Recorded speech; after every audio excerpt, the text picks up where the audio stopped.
हम पढ़ रहे हैं माइक्रोबायोलॉजी की unit second general characteristics of microbes, जिसमें आज हमारा थर्ड लेक्चर है। इस लेक्चर में हम कवर करेंगे structure of bacteria, motility of bacteria और स्पोर ऑफ बैक्टीरिया। तो सबसे पहले देखते हैं हम structure of bacteria. Structure of bacteria, despite of being the most primitive and simplest microorganism, bacteria have well developed cell structure which possess many unique biological properties. कि bacteria सबसे primitive होने के बावजूद और सबसे सिंपलेस्ट माइक्रो ऑर्गेनिज्म होने के बावजूद भी इसमें वेल डेवलप सेल स्ट्रक्चर होता है, जो काफी अलग अलग डिफरेंट बायोलॉजिकल प्रॉपर्टीज शो करता है। As bacteria cell are very minute, they are studied under an electron microscope in which it reveals various structure। कि बैक्टीरिया की सेल काफी छोटी होने के कारण इसे इलेक्ट्रॉन माइक्रोस्कोप का यूज करके हमें पढ़ना पड़ता है। और some of these are external to the cell wall while other are internal to the cell wall, जिसमें से कुछ स्ट्रक्चर तो सेल वॉल के बाहर होते हैं, वहीं कुछ स्ट्रक्चर सेल वॉल के इनर साइड पर होते हैं। तो सबसे पहले देखते हैं कौन कौन से स्ट्रक्चर सेल वॉल के आउटसाइड होते हैं। Cell wall appendages, cell wall appendages क्या होते हैं? फ्लैजिला, पिलाई एंड फिम्ब्रिया को क्या बोलते हैं? Cell wall appendages. Capsule and slime layer और सेल वॉल, ये स्ट्रक्चर है सेल वॉल के आउटसाइड। वहीं देखते हैं structure internal to the cell wall, कौन कौन से है सेल के अंदर स्ट्रक्चर? सेल वॉल के अंदर स्ट्रक्चर साइटोप्लाज्मिक और plasma membrane. Cytoplasm, cytoplasmic inclusion, cytoplasmic inclusion कौन कौन से? Mesosome, ribosomes, inclusion granules and vacuoles. और क्या होता है? ए सिंगल सर्कुलर क्रोमोसोम होता है, इसमें सिंगल सर्कुलर क्रोमोसोम होते हैं। अब हम डायग्राम देखते हैं बैक्टीरिया सेल का। बैक्टीरिया की सेल है जिसमें ये मेसोसोम इस तरह के होते हैं, इसमें माइटोकॉन्ड्रिया नहीं होता है, मेसोसोम होते हैं।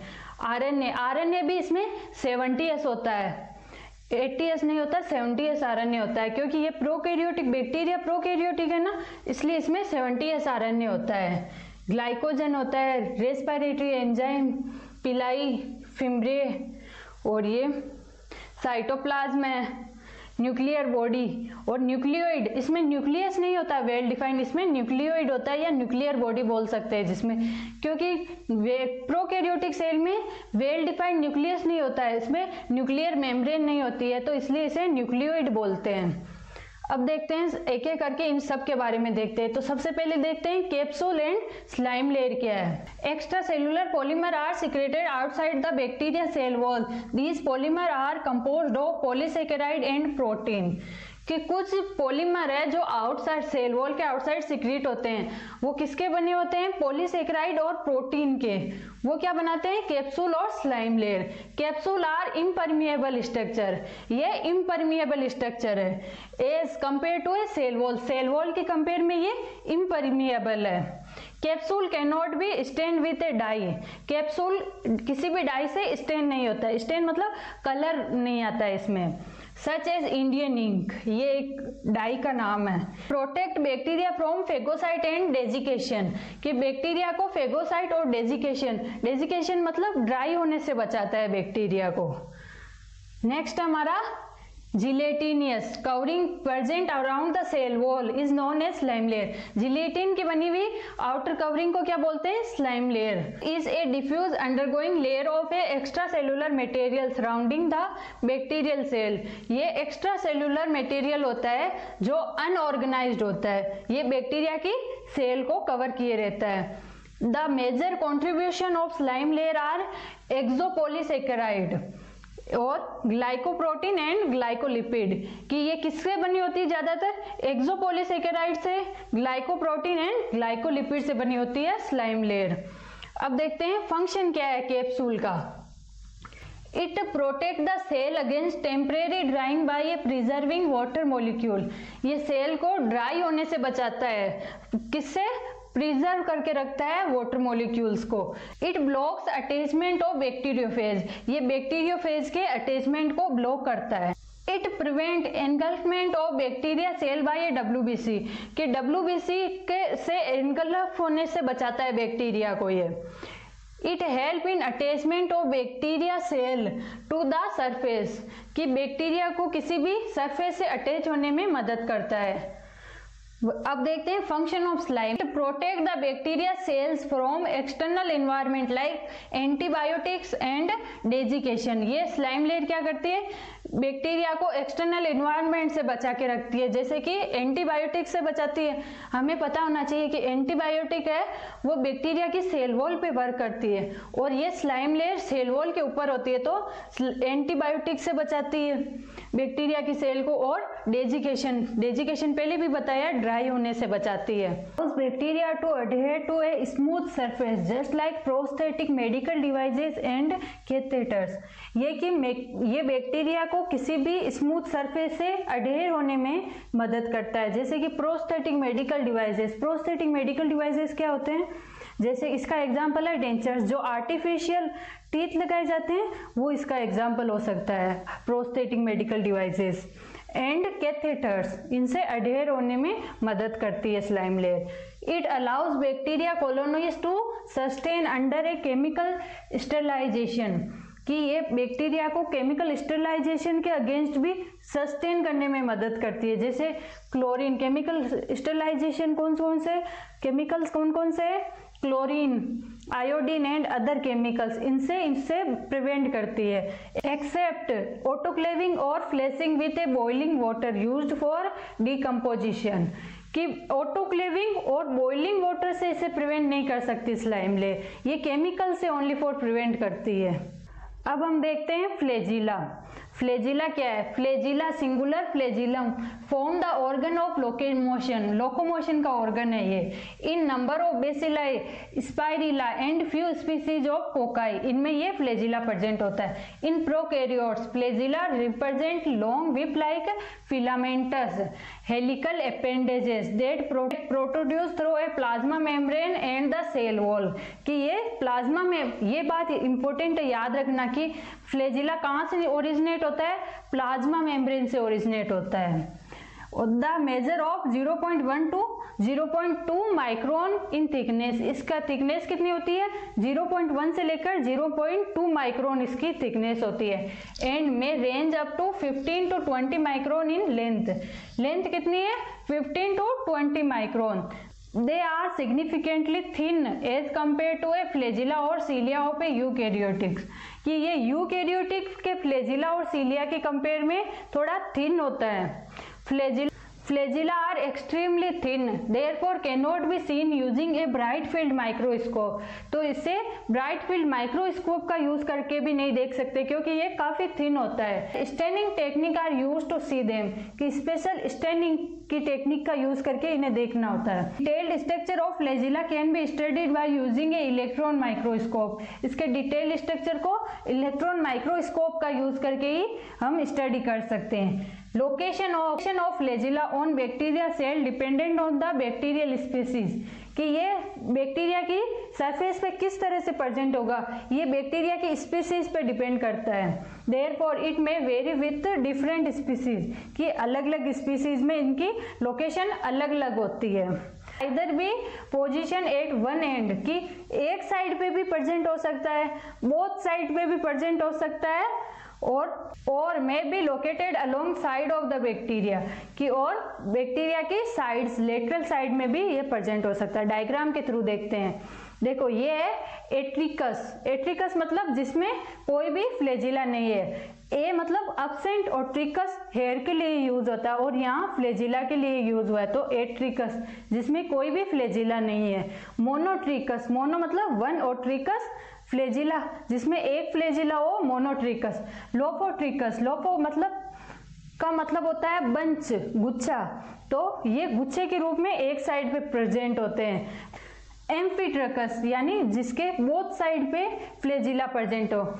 एम्फी मतलब बोथ के लिए यूज करते हैं, जैसे एम्फीबियन जो वाटर और लैंड दोनों पे रहते हैं उनके लिए एम्फीबियंस यूज करते हैं। उसी तरह एम्फीट्रिकस जिसके बोथ साइड पे फ्लैजिला, उसके लिए एम्फीट्रिकस।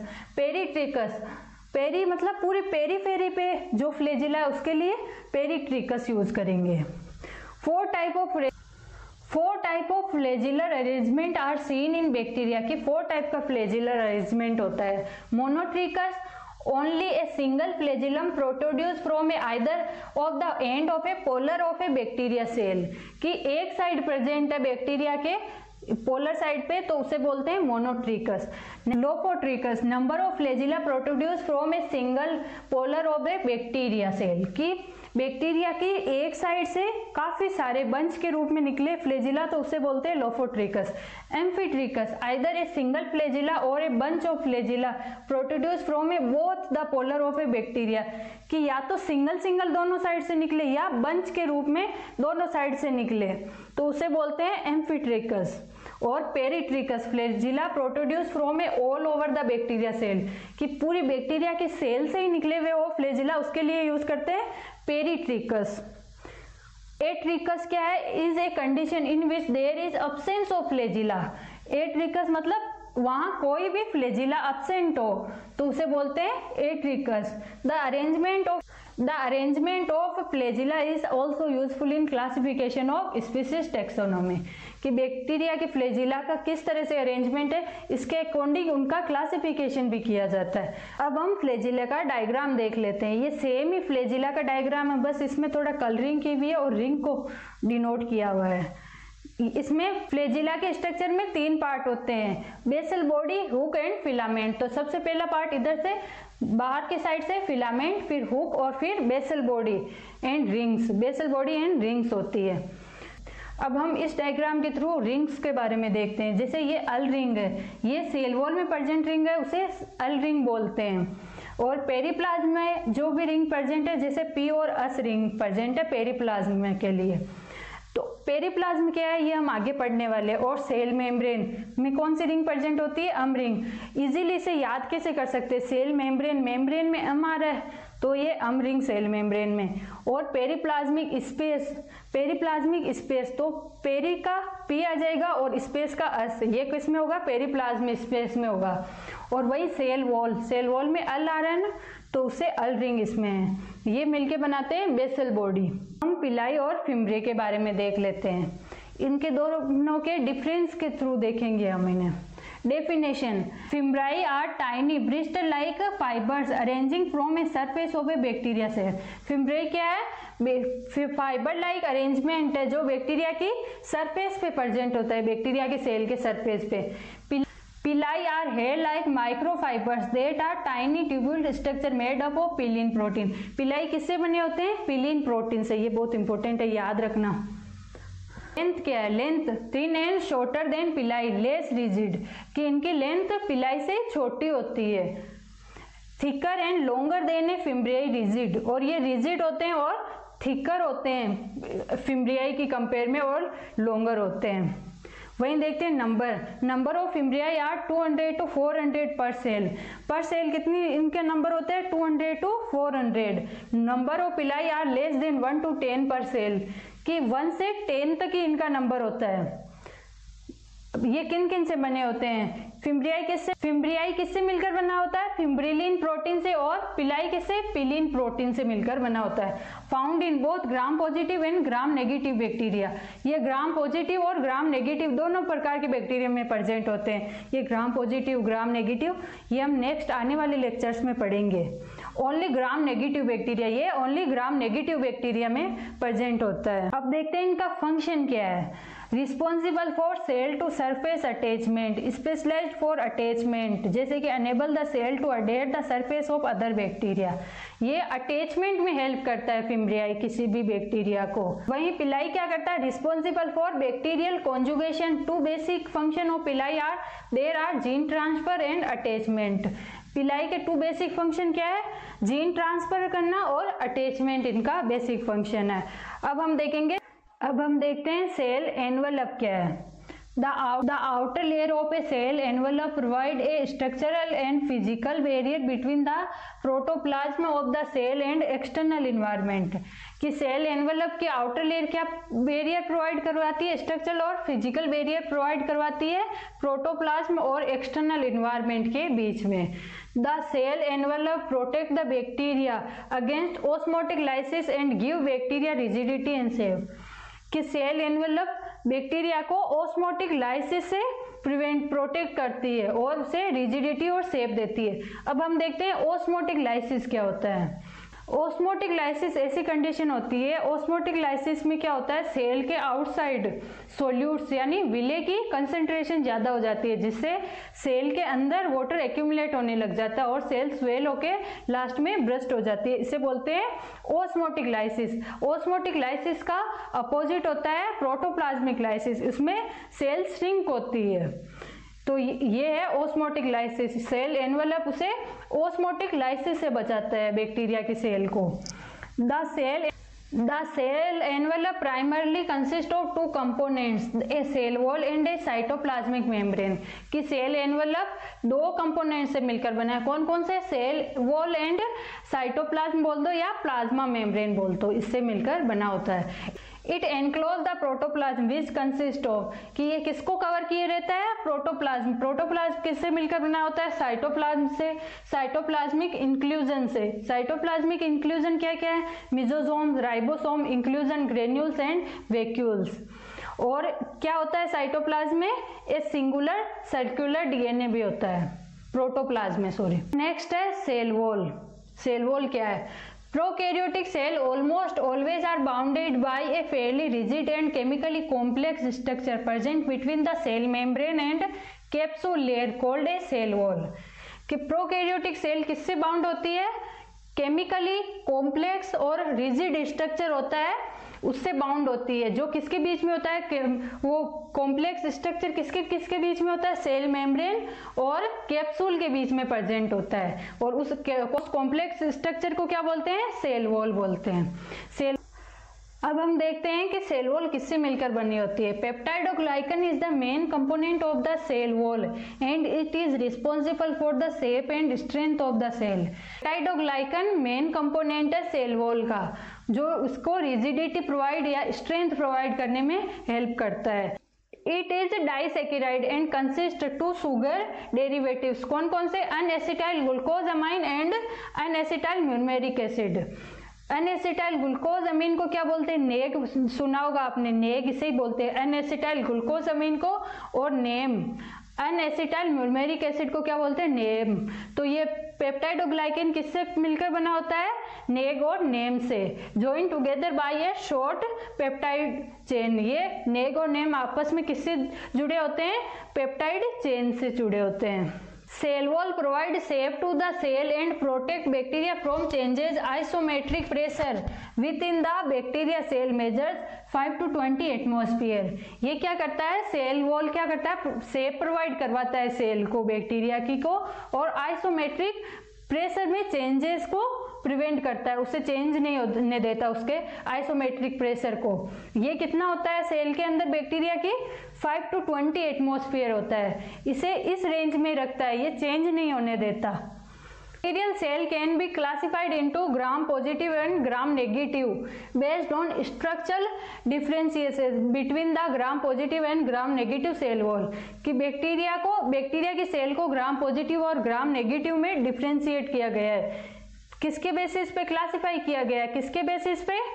कि सेल वॉल के स्ट्रक्चर में डिफरेंस होने की बेसिस पे इसे ग्राम पॉजिटिव और ग्राम नेगेटिव में क्लासिफाई किया गया है। ये हम डायग्राम के थ्रू देखते हैं कि ग्राम पॉजिटिव सेल वॉल में और ग्राम नेगेटिव बैक्टीरिया की सेल वॉल में और सेल एनवेलप में क्या डिफरेंस होता है। हम देखते हैं ग्राम पॉजिटिव बैक्टीरिया का सेल एनवेलप कैसा होता है। ये आउटसाइड है, ये इनर साइड है सेल एन। तो सेल ग्राम पॉजिटिव बैक्टीरिया में सबसे पहले क्या है? सेल वॉल, जो किसकी बनी होती है? पेप्टाइडोग्लाइकन की बनी है। फिर पेरिप्लाज्मिक स्पेस या इन दोनों के बीच में थोड़ा सा स्पेस होता है। फिर होता है सेल मेम्ब्रेन, जो किसकी बनी होती है ग्राम पॉजिटिव में? लिपिड, बाइलेट, प्रोटीन और कार्बोहाइड्रेट की बनी होती है। फिर साइटोप्लाज्म होता है इसमें। फिर हम देखते हैं bacteria is not having nuclear membrane. हमें पता होना चाहिए कि बैक्टीरिया में न्यूक्लियर मेम्ब्रेन नहीं होती है, क्योंकि ये प्रोकैरियोटिक है। अब हम देखते हैं ग्राम नेगेटिव बैक्टीरिया का सेल एनवेलप। ये आउटसाइड और ये इनर है। तो क्या होता है? ग्राम नेगेटिव बैक्टीरिया में एक आउटसाइड लेयर और होती है, आउटर मेम्ब्रेन होती है, जिसमें जो किससे मिलकर बनी होती है? या क्या होता है उसमें? पोरिन प्रोटीन होती है आउटर मेम्ब्रेन में ग्राम नेगेटिव बैक्टीरिया में।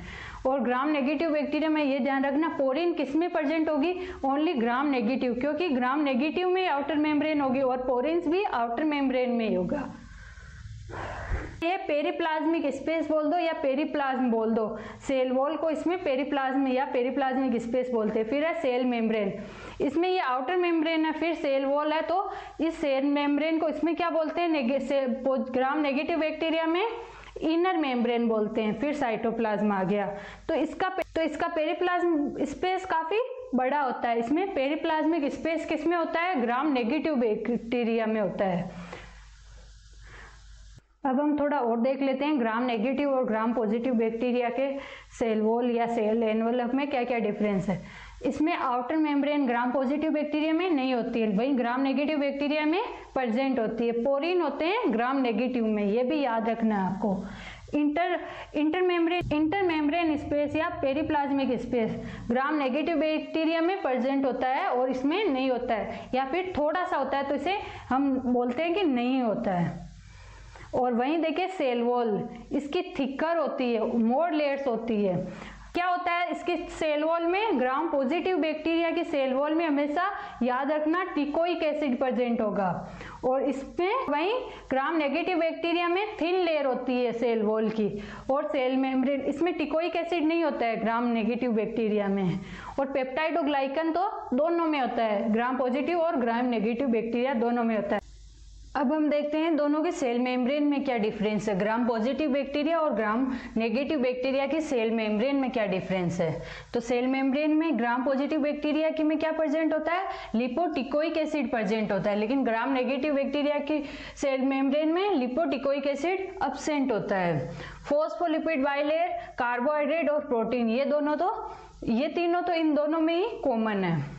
अब हम दोनों के सेल वॉल में डिफरेंस क्या है ये देखते हैं, क्योंकि हम अभी सेल वॉल पढ़ रहे हैं तो उनका कंपैरिजन करते हैं आपस में। तो composition, gram positive cell wall और ग्राम नेगेटिव सेल वॉल का कंपोजिशन क्या है, consisting of several layer of peptidoglycan, ये इसमें काफी लेयर्स होती है पेप्टाइडोग्लाइकेन की। वहीं ग्राम नेगेटिव में consisting of a single layer of peptidoglycan, इसमें सिंगल लेयर होती है, इसमें थिन लेयर होती है सेल वॉल की और इसमें थिक लेयर होती है। और थिकनेस कितनी है ग्राम पॉजिटिव सेल वॉल की, 15 to 18 नैनोमीटर, वहीं की 10 नैनोमीटर है। अब देखते हैं periplasmic space, gram positive cell wall में स्मॉल होता है और वहीं ग्राम नेगेटिव सेल वॉल में लार्ज होता है।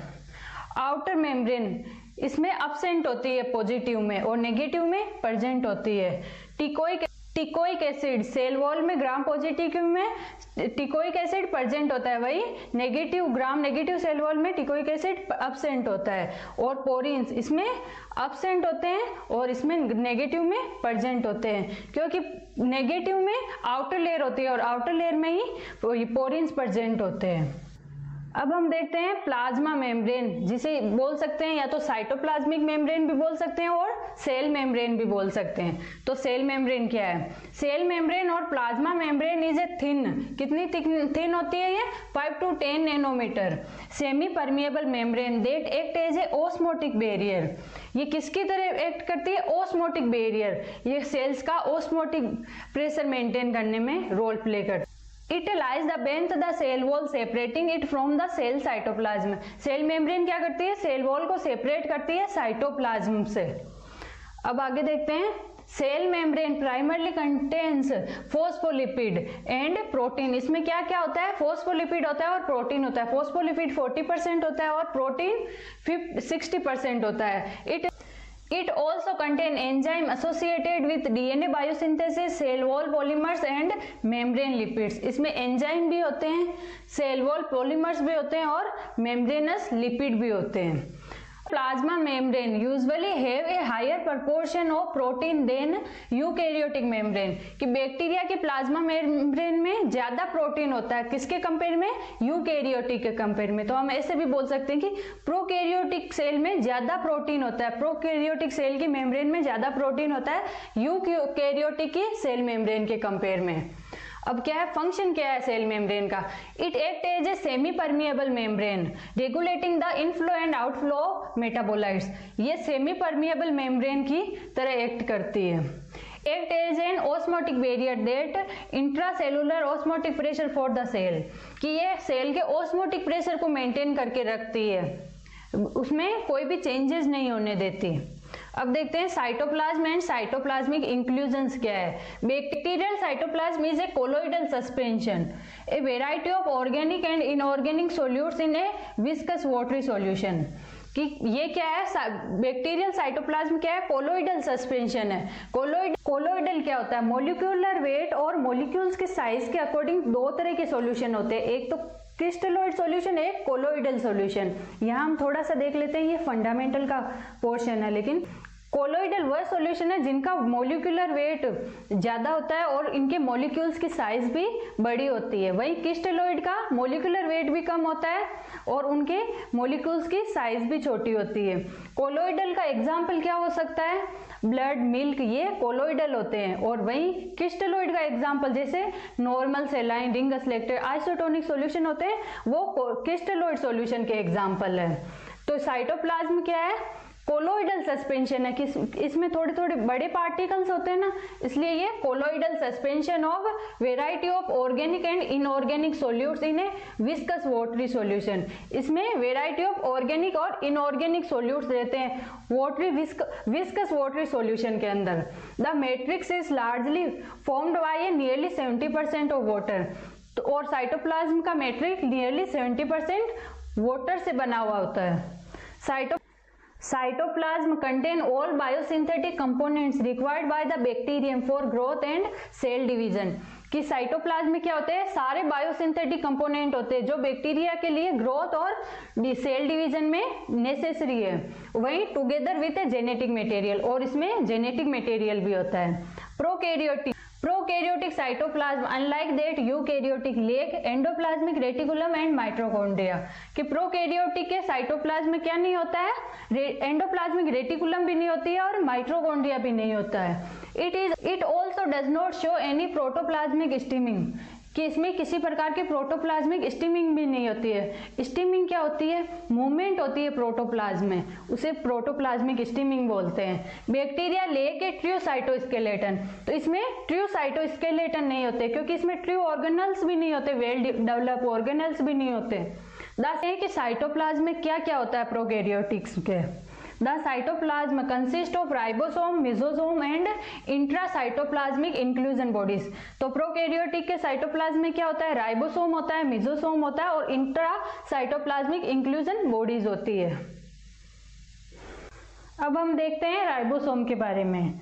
The cytoplasmic matrix often is packed with a ribosomes. Ribosomes look like a small featureless particle at low magnification in electron microscope, कि लो magnification के इलेक्ट्रॉन माइक्रोस्कोप से देखें तो राइबोसोम कैसे दिखते हैं, स्मॉल दिखते हैं और फीचरलेस दिखते हैं, फीचरलेस पार्टिकल की तरह दिखते हैं। दे कंसिस्ट ऑफ 2 सब यूनिट। प्रोकैरियोटिक के राइबोसोम 2 सब यूनिट से मिलकर बना होता है। कौन कौन से, 30S और 50S, और ये क्या बनाता है, नेट 70S। और वहीं यूकैरियोटिक का राइबोसोम 40S और 60S सब यूनिट से मिलकर बना होता है। उसमें यूकैरियोटिक में 80S RNA होता है। हमारे दिमाग में क्वेश्चन आ सकता है कि 30S और 50S तो मिलके 80S होता है, 70S कैसे हुआ, और वहाँ 40S और 60S मिलके तो 100 होना चाहिए। यहाँ इनको प्लस नहीं किया गया 30 और 50 को, अस यहाँ सेंडरबर्ग यूनिट है, और ये किसको रेफर करता है, ये सेडिमेंटेशन कोफिशिएंट को रेफर करता है, कि इनको सेडिमेंट करे तो ये किस रेट से सेडिमेंट होंगे। तो अगर सब यूनिट 70S की 2 सब यूनिट है, 30S और 50S, तो 30S को सेपरेटली सेडिमेंट करेंगे तो ये 30 की रेट से सेडिमेंट होगा। वहीं 50 वाला 50 की रेट से सब यूनिट 50 वाली 50 की रेट से सेडिमेंट होगी। दोनों साथ और फिर वह किस रेट से सेडिमेंट होंगे, वह 70 की रेट से सेडिमेंट होंगे, इसलिए 70S है। और वहाँ वो एक यूनिट 40 की रेट से सेडिमेंट होगी और एक 60 की रेट से सेडिमेंट होगी, दोनों को मिला के 80 की रेट से वो सेडिमेंट होंगे, इसलिए इसमें 30S और 50S आता है। ये इनको ऐड नहीं करना है आपस में। अब हम आगे देखते हैं। They serve as a site of protein synthesis. Matrix ribosome synthesize protein design to remain within the cell, where plasma membrane ribosomes make protein for a transport to a outside, कि ये ribosome क्या करते हैं, protein का synthesis करते हैं। जो cytoplasm में राइबोसोम है वो किसके लिए प्रोटीन का सिंथेसिस करते हैं, सेल के खुद के यूज के लिए प्रोटीन का सिंथेसिस करते हैं। वही प्लाज्मा मेम्ब्रेन पे जो राइबोसोम है वो आउटसाइड ट्रांसपोर्ट करते हैं प्रोटीन को। They are also the site of action of several antibiotics such as amino, glycosidic, macrolides and tetracyclines। इन सब एंटीबायोटिक की साइट है ये एक्शन करने के लिए। अब हम आगे देखते हैं मेसोसोम्स क्या है। These are vascular, convoluted and multilaminated structure formed as a invasion of a plasma membrane into the cytoplasm। Mesosome कैसे बनते हैं कि प्लाज्मा मेम्ब्रेन अंदर धस जाती है साइटोप्लाज्म में, उससे ये मेसोसोम्स बनते हैं। 2 टाइप के मेसोसोम्स होते हैं। कौन कौन से mesosomes are 2 type, septal and lateral mesosomes. Septal mesosomes क्या करते हैं, the septal mesosomes connect plasma membrane to the nucleoid. ये प्लाज्मा मेम्ब्रेन को न्यूक्लियोइड से कनेक्ट करते हैं during the process of cell division. और सेल डिवीजन के दौरान क्या करते हैं, they also assist in septum formation and replication. Binary fission के दौरान सेप्टम बनता है ना, उसमें भी ये हेल्प करता है और रेप्लिकेशन में भी हेल्प करता है। The function of lateral mesosomes still remain to be known. Mesosomes are analogous to the mitochondria of eukaryotic। मेसोसोम्स किसके एनालोगस, सिमिलर सेम नहीं है, सिमिलर होते हैं। सेम और सिमिलर में भी डिफरेंस होता है। मेसोसोम्स किसके सिमिलर होते हैं, माइटोकॉन्ड्रिया के एनालोगस होते हैं। यूकैरियोटिक में माइटोकॉन्ड्रिया होता है, उसके एनालोगस होते हैं। And are the principal site of respiratory enzyme in bacteria. और रेस्पिरेटरी एंजाइम की प्रिंसिपल साइट होती है बैक्टीरिया के अंदर। वहाँ यूकैरियोटिक में माइटोकॉन्ड्रिया होता है ना, उसी तरह। अब हम अगला देखते हैं इंट्रासाइटोप्लाज्मिक इंक्लूजन बॉडीज क्या है। Intracytoplasmic inclusion bodies are present in the protoplasm of bacteria. कि ये इंट्रासाइटोप्लाज्मिक इंक्लूजन बॉडीज बैक्टीरिया के प्रोटोप्लाज्म में प्रेजेंट होती है। Their main function is believed to be storage. This occur when their main constituent elements is present in the culture media। इनका main function क्या माना जाता है, स्टोरेज का मेन फंक्शन है। Since inclusion bodies are used for storage vary depending on the nutritional status of the cell. कि इनका main function storage का है और इनकी क्वालिटी किस पे डिपेंड करती है, न्यूट्रिशन क्या है, न्यूट्रिशनल स्टेटस क्या है सेल का। अगर ज़्यादा सेल में न्यूट्रिशन या न्यूट्रिएंट्स प्रेजेंट होंगे तो ज़्यादा स्टोरेज होगा, और अगर सेल में कम है न्यूट्रिएंट्स तो स्टोर क्या होगा। They are the source of carbon, inorganic substances and energy. ये किसके सोर्स है, कार्बन के, इनऑर्गेनिक सब्सटेंस और एनर्जी के। Some inclusion bodies also function to reduce osmotic pressure. Inclusion body क्या करती है, ऑस्मोटिक प्रेशर को भी रिड्यूस करने का काम करती है। दे मे बी 2 टाइप, ये 2 प्रकार की है। कौन कौन सी, ऑर्गेनिक और inorganic inclusion bodies. Organic inclusion bodies क्या होती है, which usually contain either glycogen और polyhydroxybutyrate। इसमें क्या होता है, ऑर्गेनिक इंक्लूजन बॉडी में ग्लाइकोजन होता है और पॉलीहाइड्रोक्सीब्यूटरेट होता है। वही इनऑर्गेनिक इंक्लूजन बॉडीज में क्या होगा, यहाँ इंक्लूजन होगा। इनऑर्गेनिक इंक्लूजन बॉडीज में क्या होगा, विच में बी पॉलीसल्फेट ग्रेन्यूल्स और सल्फर ग्रेन्यूल्स। इसमें क्या हो सकता है, पॉलीसल्फर ग्रेन्यूल्स हो सकते हैं या सल्फर ग्रेन्यूल्स हो सकते हैं। अब हम देखते हैं इंट्रासाइटोप्लाज्मिक इंक्लूजन बॉडीज के क्या क्या एग्जाम्पल है। Example of intracytoplasmic inclusion bodies include metachromatic granules और वोलेटाइल ग्रेन्यूल्स। ये दोनों एक ही है, तो 3 एग्जाम्पल। कौन कौन से, मेटाक्रोमेटिक ग्रेन्यूल्स, स्टार्च इंक्लूजन्स और lipid inclusions. Volatile granules typically present in Corynebacterium diphtheriae can be demonstrated by Albert Stein। कि वोलेटाइल ग्रेन्यूल्स किस में प्रेजेंट होते हैं, कॉर्निबैक्टीरियम डिप्थीरियाई से, और इन्हें डेमोन्स्ट्रेट किसके थ्रू दिखते हैं, ये कौन सी डाई के थ्रू, अल्बर्ट स्टेन, ये एक डाई का नाम है। Similarly the starch granules present in the bacteria can be demonstrate on the staining with iodine. ये स्टार्च ग्रेन्यूल्स किससे विजिबल होते हैं, किस डाई से स्टेन करने पर, आयोडीन डाई से स्टेन करने पर। वही lipid granules found in mycobacteria is demonstrated by a Sudan black dye से। ये माइकोबैक्टीरिया में प्रेजेंट होते हैं लिपिड ग्रेन्यूल्स, और ये सूडान ब्लैक डाई से डेमोन्स्ट्रेट होते हैं। अब हम देखते हैं न्यूक्लियस क्या है। The bacterial nucleus is neither enclosed in a nuclear membrane, not associated with any nucleolus। कि ये बैक्टीरिया का न्यूक्लियस है वो किसी भी न्यूक्लियर मेम्ब्रेन, इस पे हमने पहले भी बताया कि न्यूक्लियर मेम्ब्रेन नहीं होती है। It is haploid and replicated by a simple fission, कि और ये हैप्लॉइड होता है और रेप्लिकेट किससे होता है? सिंपल फ्यूजन से, सिंपल बाइनरी फ्यूजन से ये रेप्लिकेट होता है। The nucleus of the bacteria consist of a single circular double stand deoxyribonucleic acid. इसमें कौन सा डीएनए होता है? Single circular double stand DNA होता है।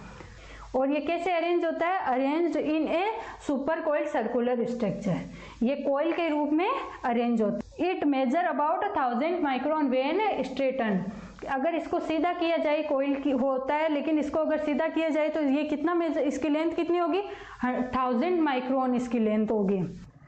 The chromosome is located in A irregular shape reason called nucleoid. Chromosome कहाँ होते हैं? न्यूक्लियोइड में होते हैं, इरेगुलर रीजन, क्योंकि इसमें न्यूक्लियर मेम्ब्रेन तो नहीं होती है तो इसमें न्यूक्लियोइड बोलते हैं, न्यूक्लियस नहीं बोलते, प्रॉपर न्यूक्लियस नहीं होता है। The nucleoid is visible through the light microscope after staining with the fluorescent stain, which especially react with DNA। कि ये लाइट माइक्रोस्कोप से दिखता है, किससे स्टेन करने के बाद? फ्लूजन स्टेन से स्टेन करने के बाद जो रिएक्ट करता है, ये डाई किससे रिएक्ट करती है? स्पेशली डीएनए से रिएक्ट करती है। अब हम देखते हैं प्लाज्मिड क्या है। Many bacteria also possess smaller circles of extra chromosomal DNA called plasmid। कि बैक्टीरिया, कुछ बैक्टीरिया में स्मॉल सर्कल्स प्रेजेंट होते हैं एक्स्ट्रा क्रोमोसोमल डीएनए के, उन्हें क्या बोलते हैं? प्लाज्मिड।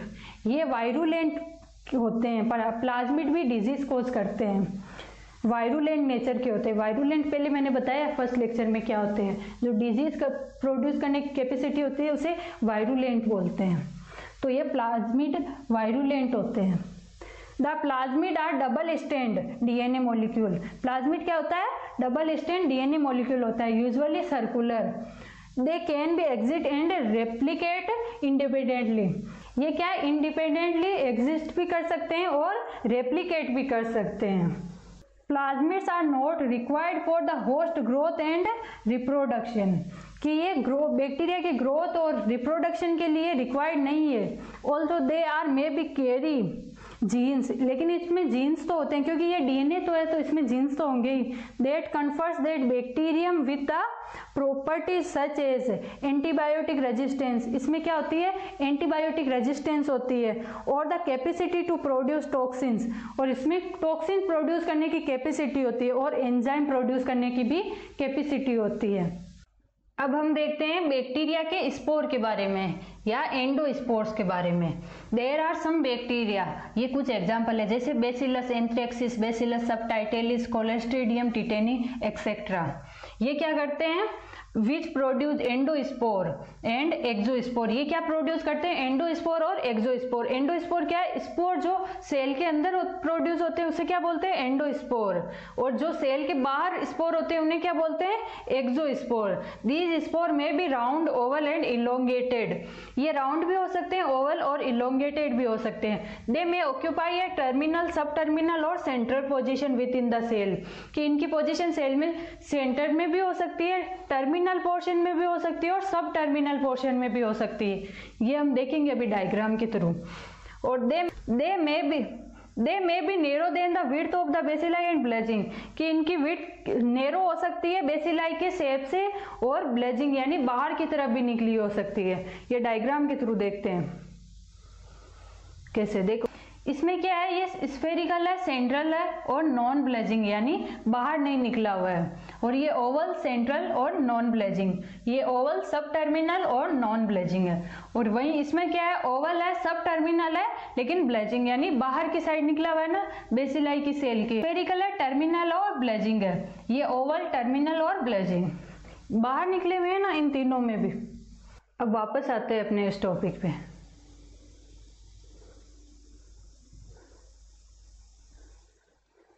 ये स्ट्रक्चर है बैक्टीरिया के स्पोर का। तो इसमें क्या क्या है? एंडोस्पोरियम है, स्पोर कोट है, आउटर मेम्ब्रेन है, स्पोर कोटेक्स है, इनर मेम्ब्रेन और प्रोटोप्लास्ट या जिसे कोर भी बोल सकते हैं।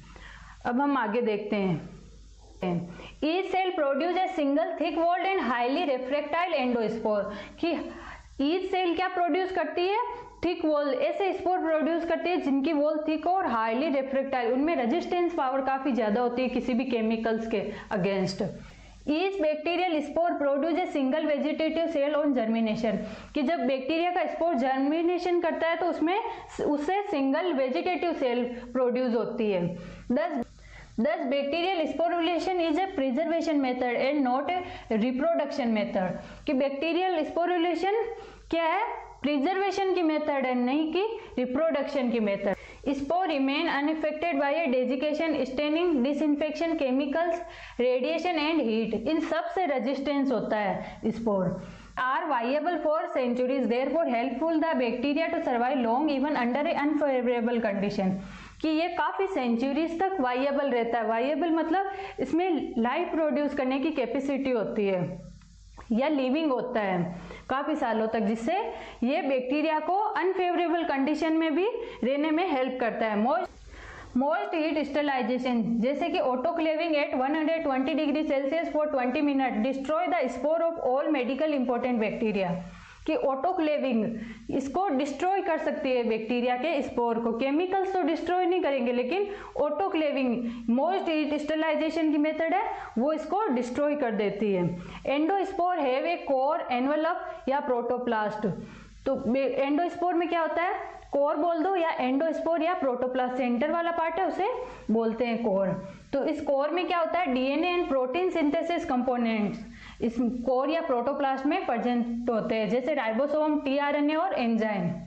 The spore envelope is comprised of inner membrane, cortex, outer membrane and spore coat, कि स्पोर का एनवेलप किससे मिलकर बना होता है, inner membrane, cortex, outer membrane और स्पोर कोट से मिलकर बना होता है। जैसे हमने देखा था सेल एनवेलप किससे मिलकर बना है, सेल वॉल और सेल मेम्ब्रेन से, उसी तरह स्पोर एनवेलप किससे मिलकर बना है, inner membrane, cortex, outer membrane और स्पोर कोट से। Some bacterium species have outer layer develop into a endosporium, bring rigid and folds, कि कुछ बैक्टीरिया स्पीसीज की आउटर लेयर क्या करती है, डेवलप हो जाती है किसमें, एंडोस्पोरियम में, और रिजिड हो जाती है और फोल्डेड हो जाती है। The inner and outer membrane have a multilaminated cortex containing peptidoglycan in between, कि इनर और आउटर मेम्ब्रेन के बीच में क्या होता है, मल्टीलेमिनेटेड कोर्टेक्स होता है, जो उसमें क्या होता है, पेप्टाइडोग्लाइकिन होता है। Spore coat containing keratin like protein is present outside the outer membrane and it is not affected by chemical treatment, thus making the spore resistant to chemicals, कि स्पोर की आउटर कोट पे क्या होता है, chitin protein present होती है, जो इसे केमिकल से रेजिस्टेंस प्रोवाइड करवाती है। ये हमने टाइप ऑफ बैक्टीरियल स्पोर पहले डायग्राम के थ्रू पढ़ लिया। अब हम पढ़ेंगे बैक्टीरिया की मूवमेंट कैसे करता है, कि बैक्टीरिया कैसे मूवमेंट करता है, बैक्टीरियल मूवमेंट को पढ़ेंगे। The following 3 type of movement occur in bacteria, की बैक्टीरिया में 3 तरह की मूवमेंट होती है। सबसे फर्स्ट है फ्लैजिलर मूवमेंट, फ्लैजिला प्रेजेंट और bacteria cells are motile and help them in locomotion, कि बैक्टीरिया की सेल पे क्या प्रेजेंट होते हैं, फ्लैजिला, जो मोटाइल होते हैं और इसकी लोकोमोशन में हेल्प करते हैं। Prokaryotic flagellum is semi-rigid helical rotor that moves the cell from the basal body by rotating either clockwise or counterclockwise around its axis. Prokaryotic flagella क्या होता है, सेमी सॉलिड होता है और हेलिकल रोटर होता है, हेलिक्स जैसे होता है उस तरह रोटेट करता है और इसको काउंटर रोटेशन कराता है। अगर फ्लैजिला क्लॉकवाइज मूवमेंट करेगा तो सेल किस डायरेक्शन में, एंटी क्लॉकवाइज मूवमेंट करेगी, उल्टा होता है। Helical waves are generated from the base of the flagella to its tips, कि हेलिकल वेव्स जनरेट होती है फ्लैजिला के बेस से लेकर इसके टिप तक। अ rotating flagellum forms a bundle that pushes against water and propel the bacteria, कि rotating flagella क्या करता है, बंडल बनाता है और वाटर को पुश करता है, जिससे बैक्टीरिया आगे मूव करता है। Basal body act as a motor and cause rotation, basal body किसकी तरह एक्ट करती है, मोटर की तरह, किसी भी मशीन को चलाने के लिए मोटर की नीड होती है, सेम उसी तरह बेसल बॉडी मोटर की तरह एक्ट करती है फ्लैजिला में और इसमें रोटेशन कराती है। Doitus and Sejolbent reveals the mechanics of prokaryotic flagella and suggests that flagella act as a boat propel, कि इन्होंने क्या बताया कि फ्लैजिला एक्ट कैसे करता है, बोट प्रोपेल की तरह। When moving normally the polar flagella rotate in anti clockwise direction but the cell rotate in clockwise direction. इन्होंने बताया कि जब फ्लैजिला एंटी क्लॉकवाइज रोटेट करेगा तो सेल किस डायरेक्शन में रोटेट करेगी, क्लॉकवाइज रोटेट करेगी, उल्टा होता है। Anti clockwise rotation of flagella cause the bacteria cell to move in opposite direction. Anti clockwise में जब मूव करेगा तो वो सेल क्लॉकवाइज मूव करेगी। पेरिट्राइकस फ्लैजिला यानी पूरी पेरीफेरी पे फ्लैजिला, उसे पेरिट्राइकस फ्लैजिला बोलते हैं। As a trailing bundle also rotate in anti clockwise direction. ये भी एंटी क्लॉकवाइज डायरेक्शन में मूव करते हैं और सेल क्लॉकवाइज डायरेक्शन में मूव करती है। Cells of spirilla possess a non helical tuft of polar flagella, कि स्पाइरिला की non helical tuft polar flagella होती है। The flagella rotate either at one end or both the end and cause the cell movement। कि अगर amphitrichous है flagella यानी दोनों side पे है तो वो एक साइड वाला फ्लैजिला भी मूव कर सकता है और दोनों भी मूव कर सकते हैं और सेल को मूवमेंट करा सकते हैं।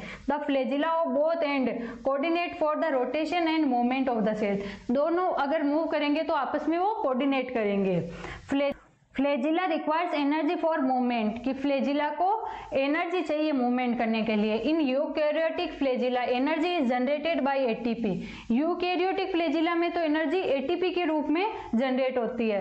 The mechanism by which energy is generated for the movement of prokaryotic flagella is still unclear, कि प्रोकैरियोटिक में कैसे एनर्जी जनरेट होती है ये अभी क्लियर नहीं है। However basal body required energy to cause motion, कि लेकिन बेसल बॉडी एक मोटर की तरह एक्ट करती है, उसको तो एनर्जी चाहिए मोशन करने के लिए। Doitus and Sogelbend suggest that movement of ions between the ring and us ring energize the flagellar movement, कि मूवमेंट होती है। इन्होंने बताया कि रिंग और अस रिंग के बीच में आयंस की मूवमेंट होती है जिससे एनर्जी जनरेट होती है। रिंग और अस रिंग हमने पहले फ्लैजिला की स्ट्रक्चर देखी थी तब देखा था ना, तो उनके बीच में आयंस की मूवमेंट होगी जिससे एनर्जी जनरेट होगी। नेक्स्ट कौन सी है, spirochetal movement. Spirochetes being flexible show several type of movement like flexing, spiring, free swimming and creeping. They possess flagella like structure known as periplasmic flagella, axial fibrils और endoflagella within the cell envelope. इनमें क्या होता है, कुछ structure होती है flagella की तरह, जैसे पेरिप्लाज्मिक फ्लैजिला, एक्सियल फिम्ब्रियल्स और endoflagella within the cell envelope, cell envelope के अंदर। Axial fibrils are present in the space between the inner and outer membrane और सेल एनवेलप। ये सेल एनवेलप के बीच में प्रेजेंट होते हैं। The mechanism of motion is not known. अभी इनकी मैकेनिज्म क्या है कि मोशन करने की, ये अभी पता नहीं है। But propose that axial fimbriae rotate in periplasmic space. इन्होंने बताया कि एक्सियल फिम्ब्रियल्स किस में रोटेट करते हैं, पेरिप्लाज्मिक स्पेस में रोटेट करते हैं। And causes the periplasmic cylinder on the body axis of rotate in opposite direction. Next है third, gliding movement. Some bacteria like species of cyanobacteria and mycoplasma show gliding movement on coming in contact with a solid surface. ये gliding movement show करते हैं। However, organelles are not associated with this movement, कि इसमें कोई, इस movement में कोई organelle involve नहीं होते हैं, माइकोप्लाज्मा और 2 gram negative type of cell wall को छोड़कर।